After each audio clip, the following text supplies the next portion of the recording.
শোনো দিয়া মঞ্জুর ভাই সবার দোয়া চায় রে।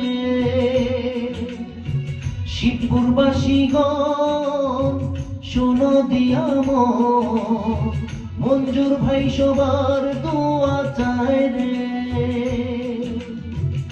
আমরা সবাই এমপি পদে মঞ্জুর ভাইকে দেখতে চাই রে।